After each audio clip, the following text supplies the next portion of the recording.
Okay, welcome back to UltraChenTV. We're talking about Evo 2013 a couple weeks ago now, but we thought we'd still go through the whole thing and talk about our thoughts and then break down matches. Yeah, we got through Friday and Saturday, so now we're down to Sunday, which is pretty much the big five. Sunday was the final 5 games. Yeah, exactly. They had their top 8s. They were in order: King of Fighters 13, Super Smash Bros. Melee, Injustice, then Ultimate Marvel vs. Capcom 3, and then Super Street Fighter 4 Arcade Edition version 2012. So, King of Fighters 13 started it off 10 a.m. in the morning. Mm-hmm. We mentioned this at the start, but typically that is not a popular hour. No. Especially in Las Vegas. People will stay out, maybe go to sleep around that time. Yes. But no, it didn't really... I bet a lot of that happened, but there were enough people who didn't do that, the 10 a.m. showing seemed like it was still pretty solid. I myself, my alarm did not go off. So, okay, it went off, and then I was like, snooze, and I expected like 5 minutes later, 10 minutes later, wake up. Oh, that's right, I saw your tweet, but... It was 40 minutes later. It was like 9:50. This is not a snooze. It sucked. So I missed the first few minutes of KOF, but then I like hurried and got there. Yeah, I was actually sad because I missed... I got there during KOF, but I missed the intro video. And shout-outs to Seth Mussey. Yeah. Follow him at Seth Mussey, SETHMUSSEY. He does the most fantastic job on these. I think all the intro videos are up on YouTube / iPlayWinner. I believe they're all up there. Yeah, he did all of them. He did a great job. His work is ridiculous. He did all, even like the static shots and stuff like that, during breaks and stuff like that. So really, really good stuff. It was awesome because, KOF is an exciting game. And it started off... So Fox from, I believe, France ended up getting 7th place. Romance with King Yuri and Benny. Then Xian with XIII, Mr. Karate, XKyo. That's right, I tried Elizabeth, XIII, and XKyo. And then Verna, Cafe Razor. Verna, didn't know it was Razor. With Duolon, Karate Kim, and then Duo Karate Yori. Tokido got 4th place with XIII, Karate Kim. Mad KOF with King Duo, last year's champion, yeah. Yeah, exactly. And then Kim, and then King Shen Kim, and then with Ryo Takuma Kim and Ryo Kim Mai. He tried Mai once, which is interesting. It was cool because I was sitting next to Gibby while this was going on. Yeah, that's right. Who knows so much about that? So he was. I was like asking him all these questions. I was like, why did he go Mai? It was like because she has this 1-frame full screen Neomax that he's just gonna like save meter for her, and he's just going to be a pest. You can't do anything. I was like, oh, that sounds really interesting. And then he didn't end up doing that. When he went with Mai, he didn't have enough meter. So. Okay. Anyway, it was really cool. And Reynolds wins. Arcade Shock Reynolds with a bunch of different characters. XKyo, Benny, Chin, Kim, different orders of that. Takuma in there as well. It was awesome. So Southern California ends up taking it. Yeah, basically almost kind of revenge for last year. Last year, obviously, Bala was the favorite. If people are wondering what happened to Bala, he just doesn't have a visa to come back into the States right now. Unfortunately, wasn't able to play. We haven't seen him in a long time either. So hasn't been back. But Reynolds and Romance have been dominating the tournament scene here. So they tried to take the reins over from Bala. Unfortunately, in losers bracket, they had to play each other right away in top 8. Oh man, that was so sad. I was so sad that was happening. But Reynolds has gotten the better of Romance recently, and he did again. And I guess it worked out for Reynolds because he went on to win the whole thing. And interestingly enough, Mad KOF, and you know what? People on stream were telling me that apparently it's pronounced cafade. Like, it's supposed to rhyme with arcade. It's cafade. What? That's what people told me. I don't know. I've heard Korean players say cafe-eid. They say really? Eid. Oh, okay. I don't know. That would make, I guess, some sense, maybe. Dude, I've heard like 7,000 it doesn't make any sense either. I've heard like 7,000 different things. Yeah, me too. But Mad KOF got 3rd place, and Wu apparently was a tester for the game. Yeah, that's what I heard. Gibby told me that. And there was one point in time, they were doing money matches in a hotel room, in the KOF room. There was a KOF room where like all the KOF players were going crazy in there. And Wu played money matches against like all the top people and said, I will play you random select versus anybody. Anything you want. And he just destroyed like everybody. Like nobody could beat him. And apparently Reynolds played him in a money match beforehand, and he lost to Wu. I heard that. And then apparently Reynolds was like, okay, I think I picked up some intel. Right. But in grand finals, he went down 0-2 right away, and I was like, this is bad intel, Reynolds. But, did not look good for a little bit. I don't know what he figured out. But I heard Romance jumped on stage and whispered something to him. Well, so again, I was hanging out with Gibby this whole time. Okay. Gibby knows a lot about KOF, and he knows obviously a lot about Arcade Shock Reynolds too. Gibby works for Arcade Shock. Anyway, he was like, as there's this one point in time where Reynolds gets a few throws in a row, like 4 throws in a row. Okay. And Gibby was like, well, that's it. Reynolds gonna win. Really? Yeah, and he was like down 0-2 or something. I was like, okay. And he was totally right, because it seemed like that. It seemed like he just had an inability to deal with the throw game, and once Reynolds opened that up, it was like all opened up. And dude, in the final set, which Reynolds won 3-0, he won 6-0. He won 6 straight, I should say. 6 straight. Yeah. And in the final set, there were times where he was just toying with him. He would just like stay at mid-range and do stupid things for a little bit, and it was just looked like he had it completely under control. Yeah, I was talking to Abe about it a little bit as well, and he just said, like, Reynolds is known for kind of like styling and dropping things because he's going a little too fancy or whatever like that. But he just said that there was just something really solid about the way that he played, and it's almost like something finally clicked in Reynolds' head and was just like, no, I'm just gonna take this. And he looked like he was having a blast at one point in time. Yeah, he turned around and was just like, come on, let's go, and stuff like that. So he was hamming it up. Yeah, it was actually really cool to see. So congratulations to Reynolds. I'm super excited for Arcade Shock Reynolds. So that was it. I talked to Gibby about that. I said that was pretty beneficial to them. Oh yeah, I got which is great. Imagine. I'm really happy to hear that. Yeah, and obviously, I mean, I've always feel like I like to promote as much as possible. So I mean, definitely check out Arcade Shock. It's run by a bunch of really cool guys, including Gibby. .com, right? It's Arcade Yeah, Shock. I'm pretty sure that's what it is. Yeah, they sell lots of buttons and parts. They're one of the main distributors of Hori products as well. But there it is, ArcadeShock.com. So check that out if you guys can. So then there was a little break, and then we got to Smash Brothers, Super Smash Brothers Melee Top 8, which was commentary provided by you and Prague. Yes, me and Prague and Winton, of course. And to be honest with you, yes, Prague D1 should have been the guys doing the actual commentary. They wanted to make sure that there was always at least one person who's done an Evo before on stream. So there was I didn't step on anybody's toes. I wasn't like, I'm going to get out of here. This is my dream. I mean, I've always wanted to commentate Smash it. I've always wanted to commentate it. So it was a dream of mine.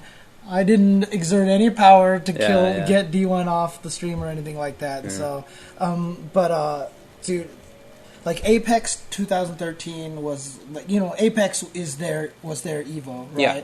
And it was always where their biggest tournaments had been and such like that. And 6 of the top 8 finishers made it into the top 8 here at Evo. Oh, yeah? Yeah. Oh, I didn't know it was like that. That is how consistent it is. Interesting. And it's pretty crazy. Armada won that one. Right. And retired. Right. And apparently the main reason why he came back to play was because his brother really wanted to come and play. So he's like, all right, I'll travel with you. I'll enter the tournament. And after he was eliminated, so Armada did not win this tournament. He had fourth place. Fourth place. I really hope he stays playing because it was just fantastic watching him play. His peach is like ridiculous. Like it's seriously one of the most ridiculous things I've seen.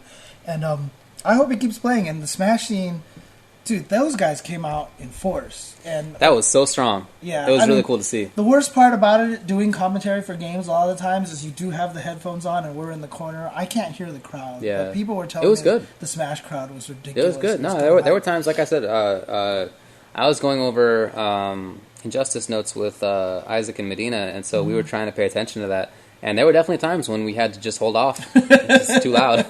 Nice. So it was really cool. I mean, it was the coolest thing for me too was that obviously Ice Climber wobbling has been something that's been banned from a lot of tournaments. The Ice Climber throw infinite, right? And it's kind of like that Yuri and Oro unblockable because they say like even when they're there, it's not like anyone considers Ice Climber as one of the top in the game anyway, right? So I was super excited not only to see the way the biggest Smash Brothers tournament by more than twice the size ever have wobbling enabled, but the fact that the creator, the guy it was named after, Wobbles, getting into winners finals with the Ice Climbers. Like, if he had won, I was just going to wait. I was waiting for the shitstorm to happen. Just be like, like, this is what happens when you allow wobbling. But, yeah. But no, it was super exciting. I mean, Wobbles, a long time ago, used to write a lot of really great articles that could apply to any fighting game. So, super smart guy. So, it was really cool to see him get that far. He got blown up in grand finals. He staved off a 6-0 on the last match. He got to it was 5-0, he got 5-1, so it wasn't a 6-0. So top 8 was Ice go ahead. with Sheik. He did play Zelda a little bit. Okay.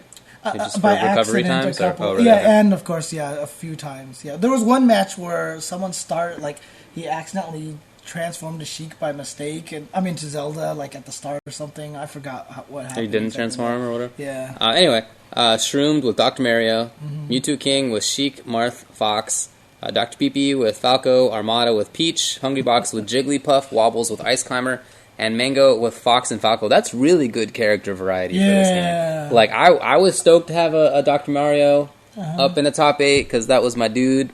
It was really cool to see. I agree. Ice Climber's getting that far. I really like Jigglypuff, too. I think she has a really interesting style of play, so that was cool to see top 3. It's weird, because you don't think of it that way, but Jigglypuff is almost like the Dhalsim of the game. She's like a mid-range zoner kind of like footsie-ish character. It's just like it's so cool, dude. Jump kick. It's really I really like that. So that was cool to see. Yeah, a lot of people, of course, laughing at the Dr. Pee-Pee name. I was told the story. Like, he literally got stuff spilled on his pants one time randomly. Like when he was in like elementary or middle school is what I heard. Yeah, and a long time ago. Yeah, so they just called him Dr. Pee-Pee as a joke. And his response was like, "Who knew I was going to become a top player?" It's just stuck, I guess that's true. Yeah, it just stuck. So what are you going to do? So, as far as Ice Climber's wobbling goes, Bobby Scar came up to me after the top 8, and he was like, "I didn't know that you guys would find wobbling interesting." And I was like, "What are you talking about? It's so hype. It's really cheap." And he was like, "Yeah, it's cheap." And I was like, "Yeah, it's awesome." And he was like, "It sucks," or whatever. Like he didn't. He was surprised to see that the rest of the fighting game fans like to see that kind of stuff. I thought it was so sick. Prague was actually saying that the last tournament that wobbling was allowed, and when Wobbles was landing him, he was getting routinely booed. Like every time it connected, they would boo him. And then he was like, "This is so weird that everybody is cheering for him right now." That's so weird to me, because you could see like the style of play that Ice Climbers has to play. Like he stayed on the bottom level. He was just playing this ground game. He was like kind of trying to convince people to fall into the grabs. That's his whole game. So like if you can't do the wobbling, like how do you play that character? Yeah, I kept I kept trying to make the comparison to like oiled and non-oiled Hakan. Like if you could kill Nana off, then he's just like unoiled Hakan. Oh, okay. And so the fact that Wobbles actually did really well with solo Ice Climber was amazing. But when he's oiled, he's one of the best characters in the game, right? When they're both there. So the whole goal is to kill both. I don't know. I think it's a super interesting dynamic. So I love it. So I thought it was really cool to watch. Again, I had to pay attention to commentary notes, but from what I watched, I thought it was really fun, really cool to see. And I'm glad that the crowd was loud and that it seemed to be like fully accepted by everybody else who was there. And, I told everybody on the stream, I'll repeat it here again, like, honestly, even now, people need to go and tweet Nintendo. Because when it got banned, everyone obviously tweeted Nintendo, was like, "I'm never buying your product, screw you, Nintendo, whatever, blah, blah, blah." They were so mad.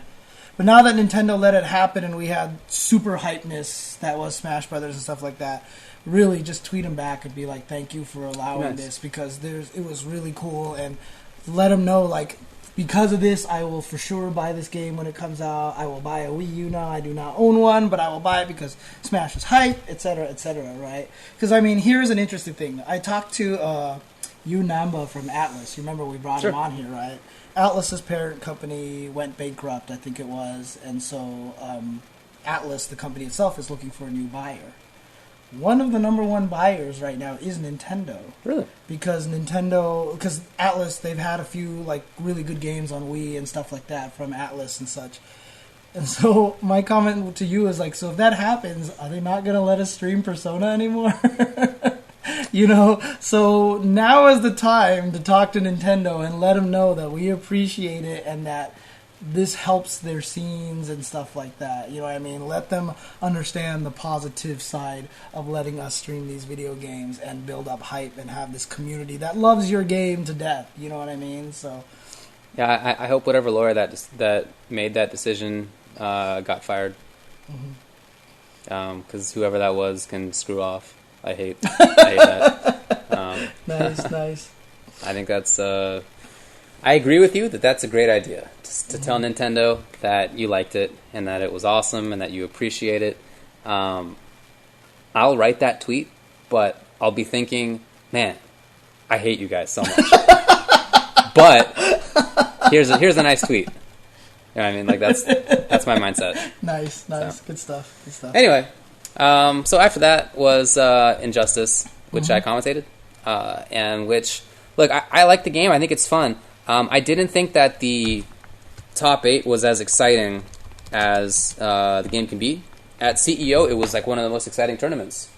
The crowd really liked it, and we were into it. But I feel like the reason that it wasn't was because of Superman and kind of because of KDZ. So anyway, top 8 was PR Balrog with Killer Frost, Rio with Batman, Godspeed with Black Adam and Aquaman, Theo with Superman, Slayer, MF Slayer 909 with Superman, Chris G with Green Arrow and Black Adam, DJT again mentioned how he did in Mortal Kombat with Green Lantern, and he tried Doomsday against KDZ. KDZ won the whole thing with Superman. So KDZ blew through everybody.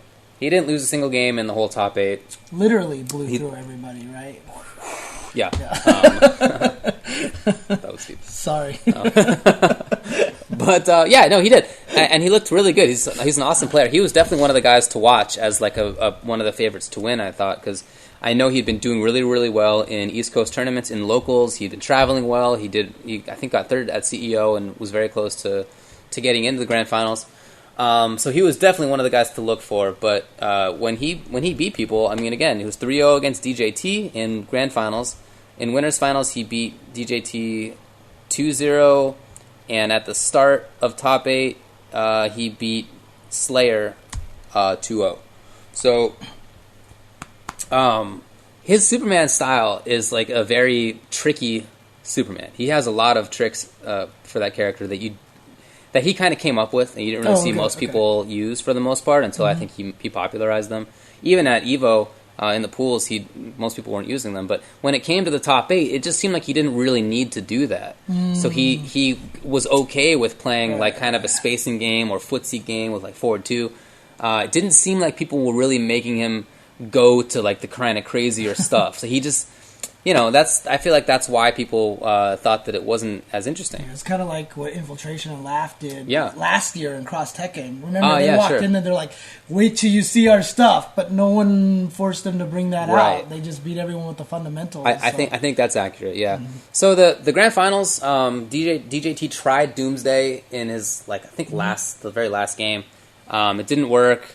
I asked his brother about that later, and apparently his brother told him to try Doomsday. Neither one of them thought that it's a winning matchup for Doomsday, but might as well. His Green Lantern had gotten blown up, so I mean, what did you... So I saw an interesting tweet from PR Rod. Like, I think even at VXG this weekend, he got blown up by like an Interactable or something like that, and he's really frustrated with them. How did Interactables play out for you during the whole entire tournament? I guess I don't really think about that anymore. I mean, they're certainly a huge part of the game. I no longer like think about it as anything contentious to like consider in my head. It's just like somebody used an Interactable, like, of course. So there were definitely setups that people had, resets, knockdowns that ended combos early that you could then throw full damage thing on, a car or whatever. Definitely people use that. For sure, and stages were very important. Oh, it's the rooftop stage. I see. Okay. That apparently PR Rod doesn't like in particular. That sucks for his character. Okay. Yeah, for Killer Frost. She can't like really use any of these little things come flying, and a power character can throw them, but Killer Frost can't do anything with them. She just like does a stupid dive kick off of it. Right, gotcha. But yeah, he got blown up by that. That's a huge part of the game, and you have to know that. So you have to be thinking about the stages in addition to the characters. It's not just a character battle. I like the way they play out. I think it's very interesting. They're super interesting to me. Yeah, so, I agree. I think it's really, really cool. So the characters just outside of the top 8 were like, let's see, Black Adam, Raven, which was interesting. Batman, really good character. Superman, same. Doomsday, really good. Superman. Oh, that's right. There's the double Batman because there's Nightmare shows up twice in this, which I don't think is right. But we hope not. In any case, right? So, unless exactly. he entered twice, I don't know anyone would do that in a. Yeah, why twice when you could do 3 times? Yeah, exactly. Yeah. But no, look, I think that the game wasn't as exciting as it could have been. Yeah. To be frank. Which is unfortunate because, I mean, this may sound weird, but I told you, out of the 3 games I entered, Marvel, Street Fighter, and Injustice, I DQ'd myself out of all 3, right? The one I really wanted to play in the most was Injustice. I'm not going to lie. I really wanted to play in that one because I just thought it would have been fun because I enjoy the game. I have a good time with the game. So it's sad for me to hear that because the thing is, like, I remember watching Injustice at CEO, and that was hype. Like, I was super excited about that. And, that came down to the wire. It was just really cool. So I was totally jazzed for Injustice in top 8 this year. I hope people give it another chance. You know. Oh yeah. It's not gonna go anywhere. It's too popular a game, and it's in too much of a state of flux because, I mean, the week after that, KDZ's playing in a local tournament. And he lost to a hot girl. That's right. Yeah, so I heard about that. It's just, it's too crazy. It's too young a game. NRS is still adding characters. Martian Manhunter comes out tomorrow. And they're going to patch things after that, at some point. Right. So it's just, it'll change. I remember talking to one of the guys working on the game, Zug, a.k.a. Mike, right? Okay. And, he even says, like, he feels like, obviously this was before Grand Finals or whatever like that, but he just feels like that there's a lot of things in the game that aren't quite being used yet. Like not a lot of people were using push blocks against Superman to get the people say it like that. Push block against Superman, Doomsday and stuff. I definitely understand that. On the other hand, I mean, you're spending a bar. Superman is already just like naturally meter advantaged. If you got to do it, you got to do it. But I don't know. Anyway, we'll see how that turns out, I guess. Okay. So, do you want to take a break before we get to Well, let me ask you this. Marvel do you want to Fighter? talk about the demo that happened in the middle there? I didn't even see it. I left the room. That was when I changed after Injustice and got tequila and some food. So, did you watch it? We're talking about the Killer Instinct demo. Killer Instinct demo. Yeah, I didn't actually see it. Yeah, I watched it. And, I saw the game earlier in the weekend. So I walked in going like, I don't know about this game, right? And I saw a lot of people playing it at the Mad Catz booth. Right. I was like, okay, this is kind of interesting. I see what they're doing. I see what they're trying to go through and stuff like that.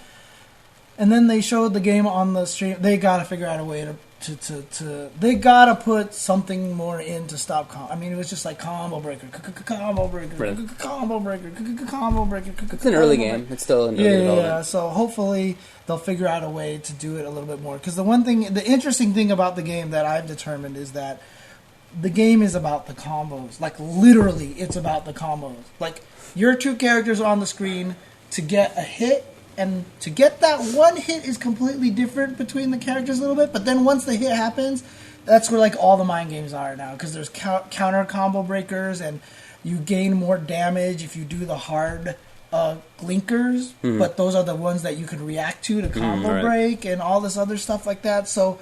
Do different characters... Do their combos in combo work differently? See, that's the problem. I don't think they don't? do. I feel like once the combo connects, it's the same game with every character now, all of a sudden. So they're developing a very intricate combo system, but unfortunately I think it's unified between all the characters. So I think they need to do a little bit more just to flesh out the game a little more. Still being very early, and the best thing about it is, I even talked to Filthy Rich afterwards. I gave him some feedback after. He's like, I like a lot of that, I'm taking that into mind, and then he's even said he really wants to bring us down there to play and stuff like that because they're based down here in SoCal. So definitely into we'll that. See. We'll see what happens. So, we should do that. But at some point. Yeah, definitely. I mean, like I said, when I walked in there, when I saw it, there's a lot of really cool ideas. I mean, you can tell that they're trying very hard. They're thinking about it very carefully, and they're trying to do cool stuff to it. So we'll see how it goes from there. Yeah. All right. Okay. Well, let's take a break. When we come back, we'll talk about Marvel 3 and Street Fighter 4. All right.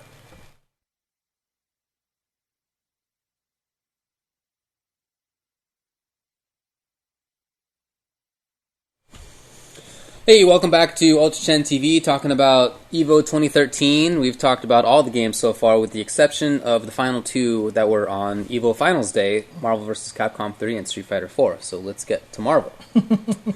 Marvel, pretty much the highlight of Evo. I think it was the most exciting. Yeah, and you know, it's kind of interesting because it was so exciting, but someone put it very interestingly, is that we were one pixel away from having it possibly be like one of the least exciting. I guess. Okay, so let's talk about the results before we get into individual things.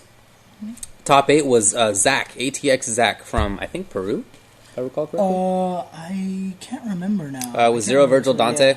Ramasama with Hagar, Dorm, Magneto. Chris G with Morgan Doom, Virgil.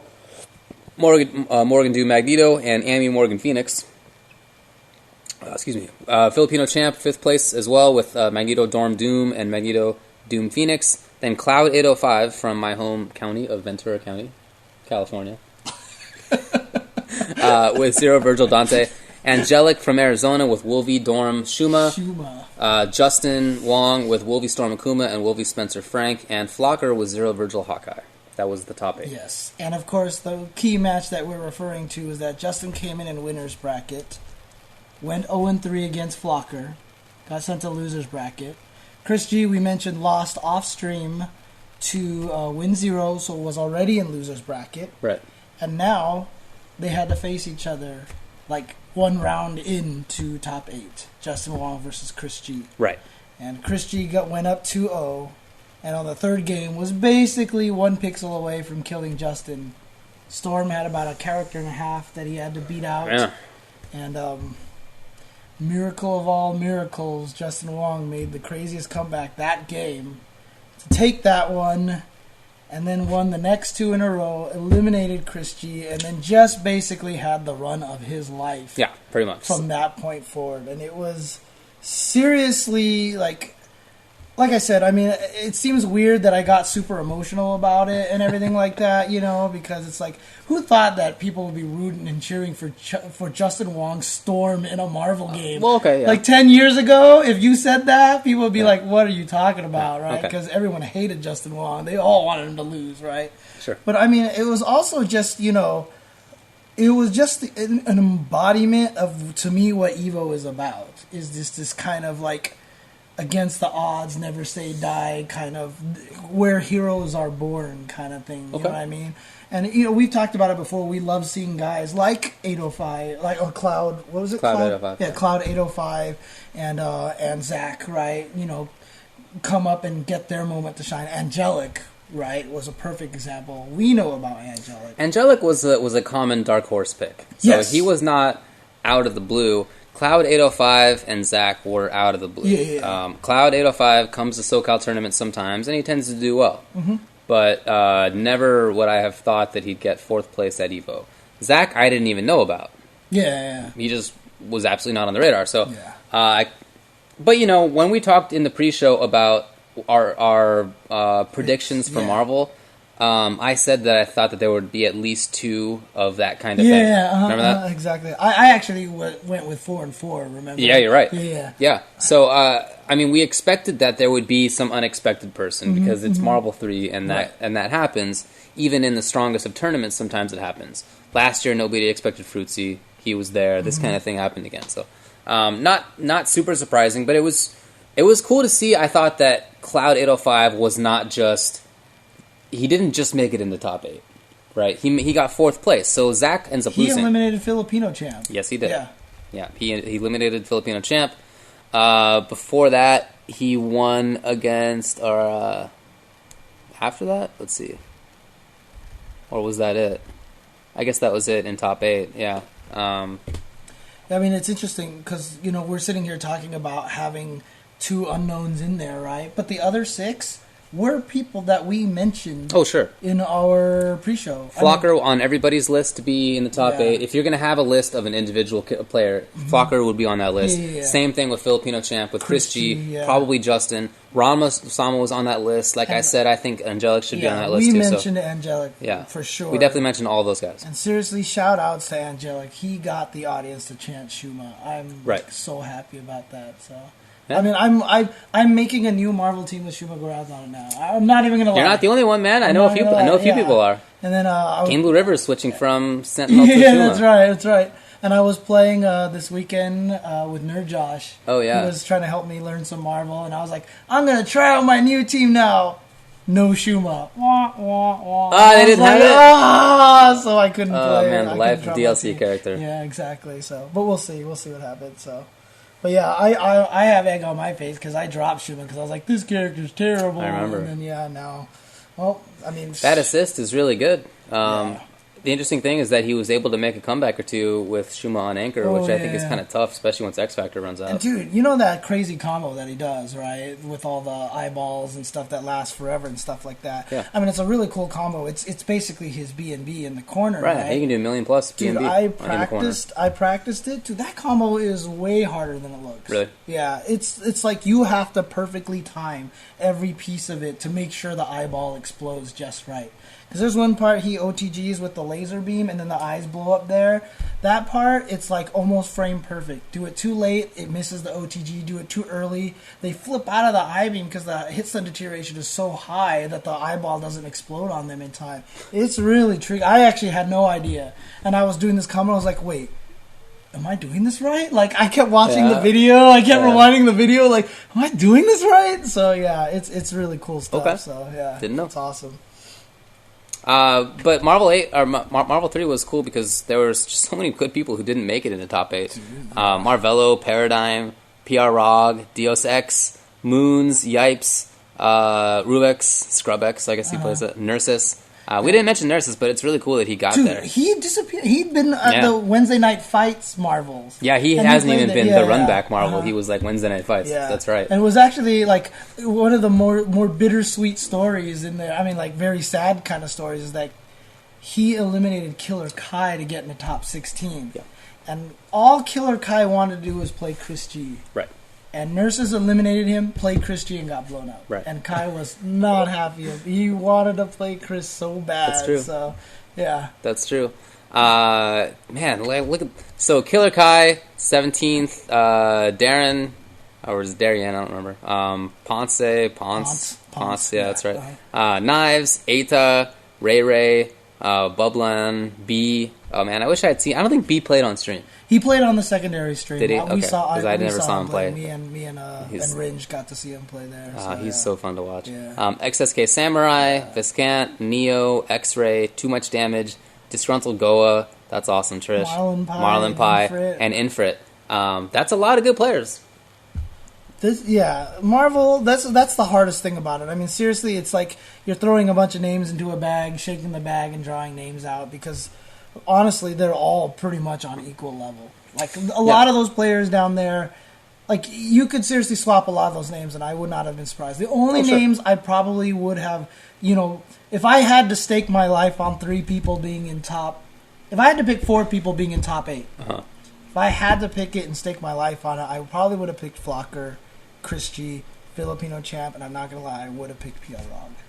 Okay, yeah. I would have picked PR Rog. So those 4 in there. So. And interestingly, I think that 2 of the guys who I would have least picked in that whole 32 are Cloud 805 and Zach, who made top 8, which is really interesting. Yeah.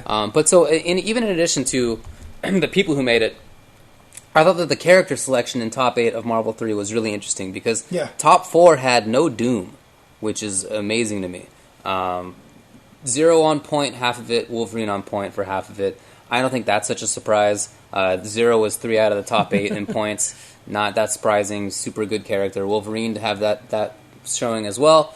More Doom, played by basically the strongest More Doom player. Right. Not a surprise that character get up there. I'm really interested in the fact that there are multiple Dorms. There are 3 Dormammus, in fact. Angelic, Filipino Champ, and Ramasama. I think that's really cool. I've always said Dormammu's... I've always thought he was like top 5 character. I know Filipino Champ has said that he's really solid. He believes a lot in that character. And here you go. 3 out of the top 8. So, but here's a question. Here's the key question that I'm sure a lot of people are going to ask, right?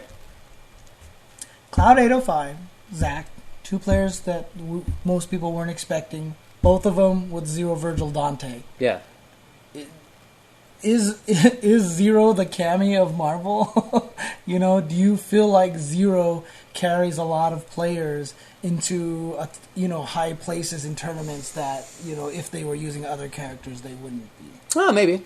Yeah, I mean, certainly picking the best characters in the game never hurts you. Because keep in mind, Zero barely ever won, right? He has. Yeah, it's only recently that he's finally come into his own. So, yeah. I mean, obviously picking a top tier character, as long as that character fits you, is beneficial. There's no doubt. I mean, the reason, in addition to the fact that he's Justin and he's our friend, major reason why it was so cool to see him do so well is that he had Wolvie, Storm, Akuma. And Storm was doing Storm and Akuma was a major part of it. Work. Yeah, huge part of that team. So that was a major part because we recognized that he was in top 8 with a team that probably shouldn't have been in top 8. Right. That was very impressive. Right. It is a tier heavy game, and it's not a tier exclusive game, which I think is. I feel like both of those points are driven home in this Marvel top 32 and in the Marvel top 8. Yeah.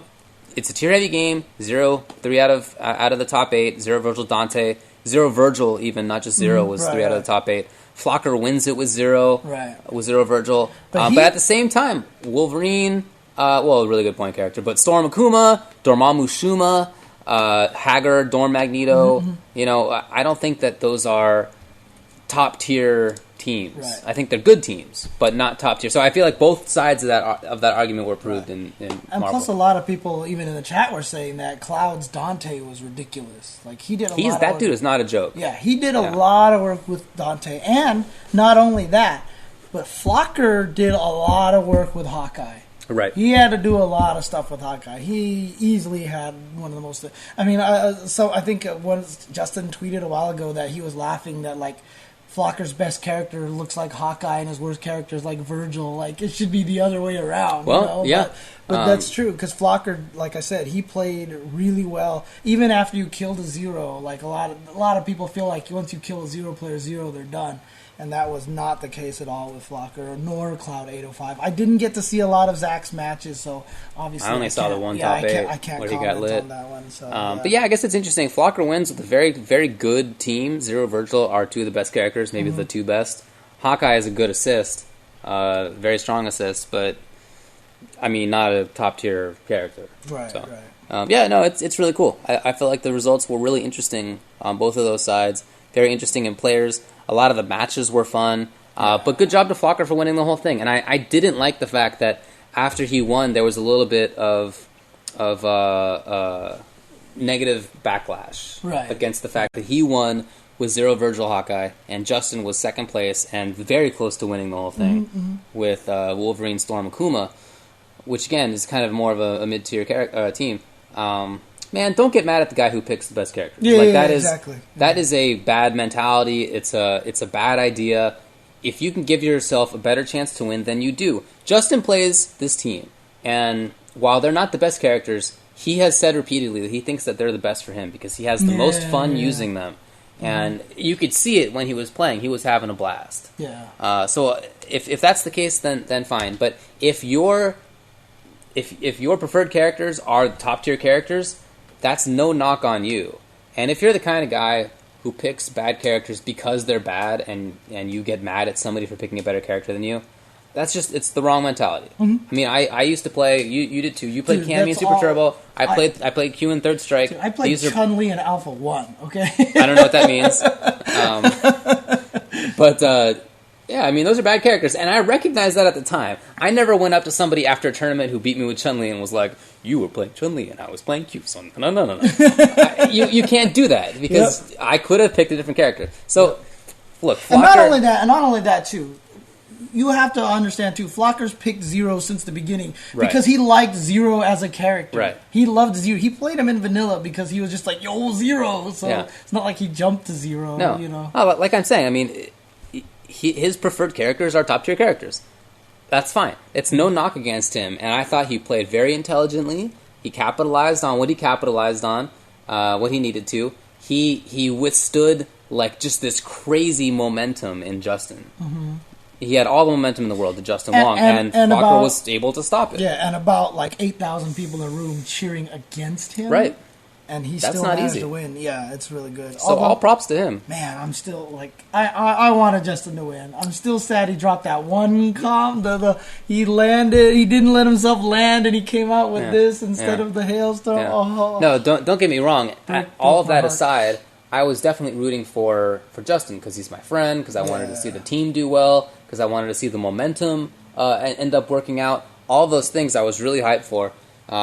And yeah, I was sad that Justin didn't win because of those reasons. But it's ridiculous to say anything against Flocker for having won Evo. Yeah, he won Evo, folks. Absolutely. He's a really good player. Deal with it. So. Oh man, but yeah, easily the highlight of the weekend. I mean, like I said, I probably wouldn't have been so emotional the entire time. Like every year, me and Seth do the commentary for Street Fighter 4, and Seth gets emotional during the whole thing, and I'm usually pretty good about it. But this year, he had to try to make up for me getting really emotional because I was just going crazy. Well, let's talk about Street Fighter 4. Yeah. So now that we've talked about Marvel, so Street Fighter 4, might as well, we ran through top 32 of Marvel, so let's do that here. 25th place was Alex Vai with Ryu, Chris Hu with Oni, Itabashi Zangief with Zangief, Krizzle with Viper, Mise with Makoto, Kichijo Jiken with Ken, Fudo with Faye, Velociraptor Goken. Man, Fudo didn't make top 16? Too many good players. Jeez. Too many good players. Oh, yeah, definitely. Bonchan Sagat, 17th place. Also 17th were Human Bomb with Sakura and Uryo with Sakura. Xiaohai with Cammy. K-Brad with Cammy. Mago with Faye and Sagat. Luffy with Rose. Chris King, as we said before, with Vega. Then 13th place were Viper, played by Latif. Justin Wong's Rufus. Kazunoko Yun. Wolf Crone Viper. Laugh Ryu. Oh, man. Poor guy. Dako with Cammy. Faye. Honda. Punko with Seth. Snake Eyes Geef. I like that the closest to the top 8 in this list is Zangief. Just makes you feel good, huh? Good, but also kind of, man, if only he had gotten there. Then top 8 were Gamer B, 7th place, Adon. Daigo tied 7th place with Ryu. Haitani with Makoto and Rufus with 5th place. Sako also 5th place with Evil Ryu and Ibuki. PR Rog with Rog and Faye. Mostly Rog, though. Infiltration with Akuma and Hakan, although, again, mostly Akuma. Right. Tokido with Akuma, and then winning it all is Shen with Gen. Yes. That is such a good top 32, because it's not just that the play was awesome and that the players were awesome. Mm-hmm. I mean, again, it just shows this game being such a well-balanced game. 62% of the game's characters were present in top 32. Oh, dang. That's remarkable for a 39-character game to have that kind of selection. Right, and look, I'm just going to go through this, right? Not even character selection, too, right? But this shows how worldly this game is, right? Yeah, sure. So, SoCal Vi, right? Chris Hu, New York. Itabashi, Japan. Krizzle, NorCal. I'm assuming Misei's from Japan. Yeah. What is it? Kichijoji Ken, obviously from Japan. Fudo from Japan. Velociraptor, SoCal. Bonchan, Japan. Human Bomb, Australia/Singapore, right? Hong Kong's, okay. Uryo, Japan. I mean, it seems like obviously Japan has the they did well. share of this, right? You know. So, Xiaohai from China. K-Brad, again, not even from New York. He's more Maryland, from actually. Maryland, yeah. Mago, Japan. Luffy from France, right? Chris King, San Diego. Can't even call it SoCal necessarily. Latif from Arizona. Justin Wong, SoCal, Kazunoko, Japan. Wolf Crone from Detroit. Laugh from Korea. Dako from China. Punko from Korea. Snake Eyes from SoCal. Gamer B from Taiwan. And then, of course, in top 8, not only Gamer B, but we had the 4 gods of fighting games. All 4 who went, and 4 out of the 5 gods. Yeah, it's just ridiculous. The only one that wasn't there was Nuki, right? But otherwise, Daigo, Tokido, Sako, Haitani considered 4 of the 5 gods of fighting games. I don't even know that people know about that anymore. Is that still like a popular idea? That's true. So I don't know. That's true. I don't know. Well, you should explain it. Okay, well, there are 5 players in Japan that are considered the gods of fighting gaming because they are pretty much like the best at what they do, right? And that 5 list includes Daigo Tokido, Sako, obviously, who's like ridiculous, crazy. Nuki, who's been playing forever and is like good at everything. And probably the least known one is Haitani. Probably so. Right? I mean, do you know a lot about Haitani's background? Vampire, Street Fighter 4. It's pretty much what I know him for. Okay. I'm sure that there's more that I don't know about, but the list was made just like on a forum, I think. And like I've heard that the U.S. or at least non-Japanese players took it to be more serious than it is in Japan. Oh, is it? That's what I've heard. I don't know if that's accurate, but he might have just latched onto something stupid. Okay. Fair enough. So I don't know, but it originated in 2chan. Someone said. Yeah, that's what I've heard. Yeah. Okay. So whatever, but those 5 players are certainly amazing, and 4 of the 5 made it in the top 8. All 4 who went, which is really impressive. Whoever made that list is like, oh, you think it's stupid now, huh? Right. No, totally. So that was really, really cool to see. Because I know that there were some people who were sleeping on a lot of those guys. Yeah. Daigo, there were lots of people who were betting he would not make top 8, which is interesting. Sako, I saw a lot of people and talked with a lot of people before Street Fighter 4 top 8 who had him to win it. They thought that he was the strongest. He had done really well in Topanga. Right, yeah. In Topanga League, and he had been doing really, really well in at Evo.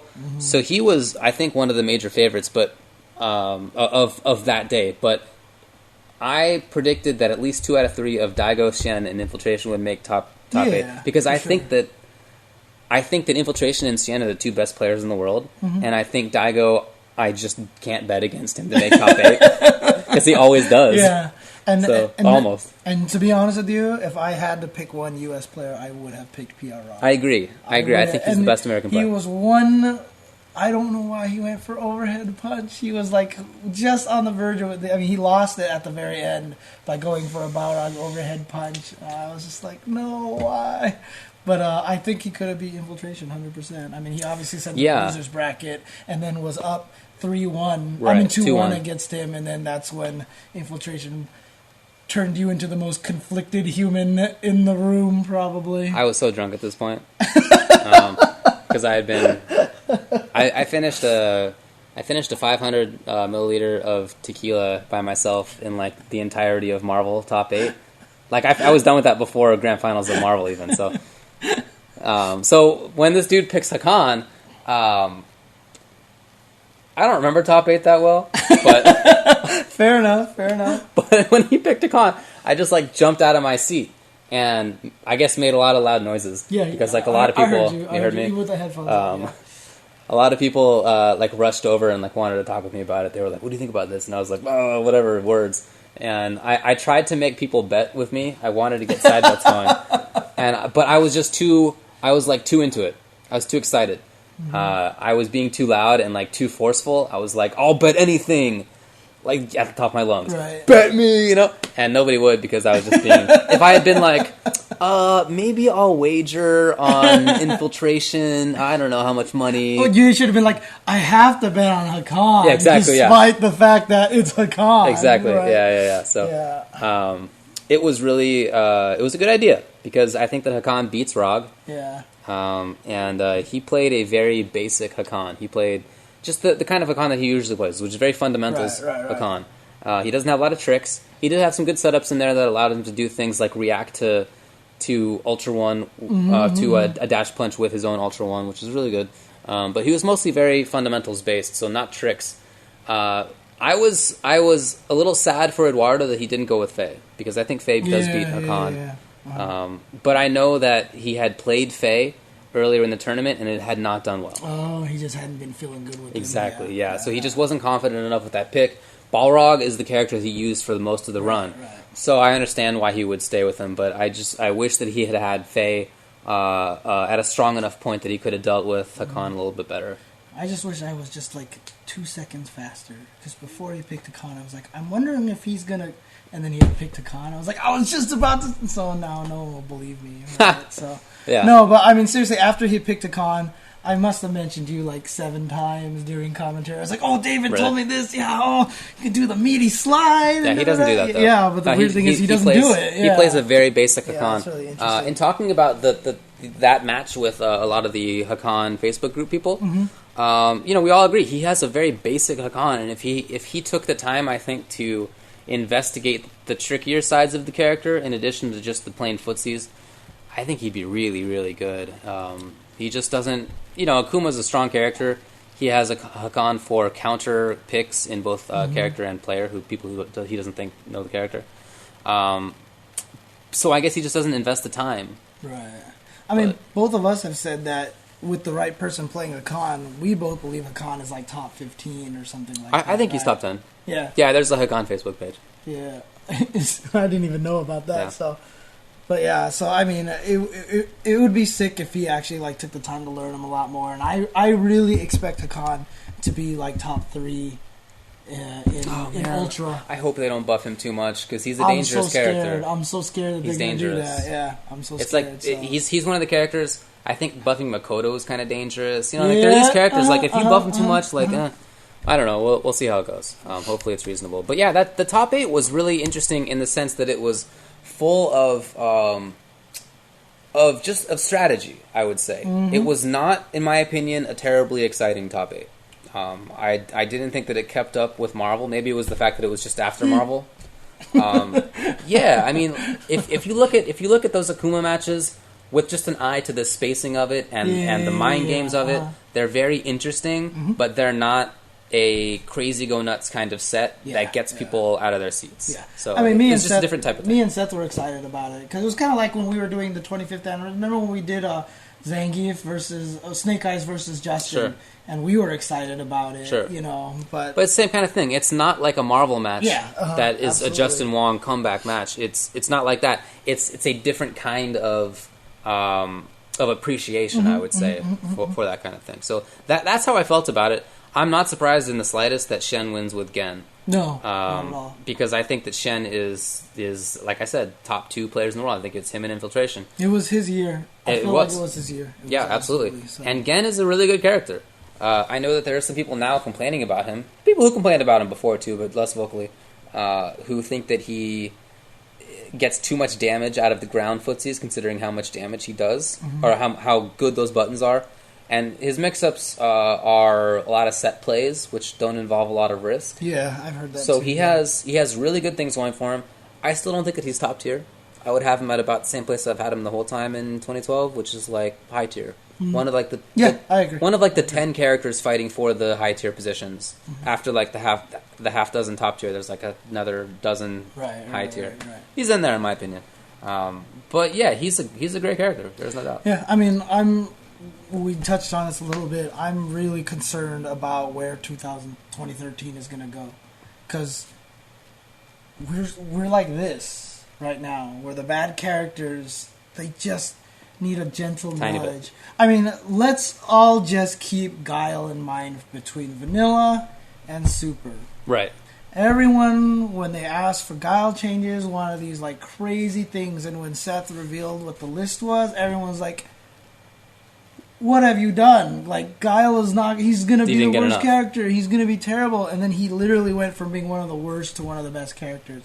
All it took were those tiny little things. Yeah. And that's what we have to keep in mind a lot of times when making these changes for characters. Sure. Nothing big, small things. So. Yeah. I'm sure we'll spend a lot of time talking about 2014 changes. Oh, yeah, absolutely. That's going to be a big topic coming up. Ultras. Yeah, of course. Ultra Street Fighter 4. Yeah. But yeah, anything else to say about Street Fighter 4? At Evo? I mean, it was...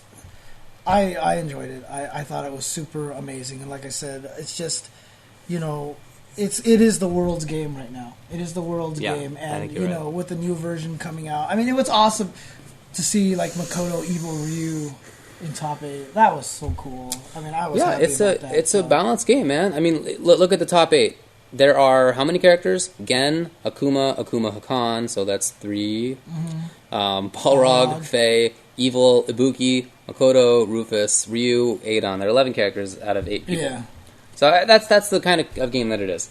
And I would definitely have Akuma in top 5. I might have Adon in top 5. But the rest of the characters there, I think, are 10-ish, 15-ish, around there. I agree. So Adon maybe top 5, Ibuki maybe top 5. Yeah, maybe Ibuki. Yeah. But, you know, the balance is such that you don't need to have some amazing character. Like we said, there's no Cammy in top 8. There are 2 Akumas, but there's no Cammy. There's no Seth. Whatever other character you want to think is top 5. Only a couple of arguables in top 8. And the best thing about it is when we're sitting here talking about top 5, like, we could talk about the 20th best character, and honestly, the space between them is like it sounds big, like they're 15 positions apart. Right. But really, honestly, like they're probably so close. So that's about where I would have Zangief, to be honest. And here he is in 9th place. Yeah. Along with Seth, Cammy, Faye, Honda, and Ryu. You know, if he had beaten Daigo, he would have been there. Yeah. So that's how the game is. Yeah. Well, I mean, I don't have anything left to say about Street Fighter 4. So yeah, me neither. Just wondering if you have any like closing remarks on Evo or anything like that. Oh man, it feels like yesterday that we were going to Evo 2012. Right? It was. The thing that blew my mind the most was the moment that I realized, and I tweeted about this, that it was before Evo 2012 that Infinites were just discovered. That's right. And it was like, wait a minute. That was a year ago? Wait, what? You know, because like Infinites still aren't like the major thing in Street Fighter, in Marvel, although I feel like it's going to get that way eventually. But still, it was just like, it's so fast. I mean, I can't wait for 2014. It'll be here. Dude, 2014 will be here, and we'll be like, wasn't Evo 2012 this last week? Yep. You know, not even 13.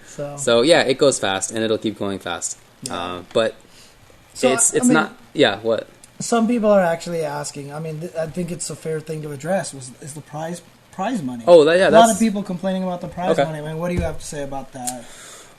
It's not my personal emphasis. I would rather make sure that people have a good time than satisfy the top players.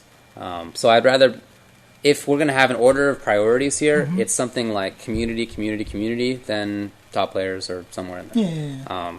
So I understand why they would be annoyed to make whatever it was less than he expected, less than they all expected. Certainly Shen, at least. You know, last year it was more first place heavy. Yes.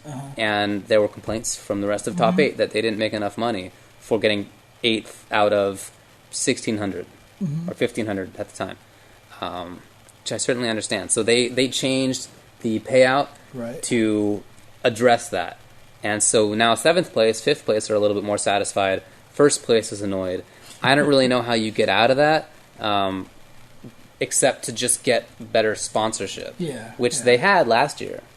So I don't know. I don't know what to do about that. And, you know, the ironic thing about it, too, is that a lot of people who are criticizing it and saying these kind of things, a lot of them actually have the power to help a little bit more. Because the one thing that always bothers me is everyone's always like, why are they not actually paying more? Blah, blah, blah. This is ridiculous. And then they offer no solutions. Like, you're right. Sponsors, right? Sponsors are key. Yeah. Now, the question is, how are sponsors going to react when they come in there, read stream chat, right? Are they going to want to sponsor this event if they're reading stream chats like this, right? Are they going to want to sponsor events where the grand finals are not being played seriously and there's an obvious plot split? You know, those are the questions that need to be asked, right? So, yeah, they should be making more money. 100%. Oh, yeah, I completely agree with that. But we all got to do our own parts to make sure it gets to that point. Yeah. You know, so, okay. I hear ya. Any other questions anybody has real fast about Evo? I don't know if we've missed anything. I think we've been pretty thorough. Yeah. But everybody wants us to talk about VXG. We'll talk about that tomorrow. We've got a Tuesday show coming up. Right. So, and don't worry, 100%, I will talk about VXG. So. Yeah, definitely. Yeah. So, okay. Nemo versus Champ. You know what? I asked somebody from Japan how to pronounce that. They all said Nemo. It is Nemo. Yeah, eat that, everybody. Okay. I'm thinking about doing that, the Chris G versus Nemo money match for an upcoming level 3 podcast. Oh, really? Oh, okay, cool. Yeah. But, I don't have anything else to add. So okay, I guess not. Thanks a lot for joining us for our post Evo 2013 Super Show. Like James said, tomorrow we get back to normal programming, and we'll have a normal Tuesday show at 8:30 p.m. Pacific time, where we'll talk about, I guess, VXG. Maybe we'll talk about Ultra Street Fighter 4. Maybe we'll talk about Martian Manhunter. I don't know. A bunch of topics. Yeah, I mean, lots of stuff has been going on the last 2 weeks. Definitely. So yeah, okay. Okay. Thanks everybody for tuning in again. Tomorrow, another episode of Ultra Chen. All right, peace.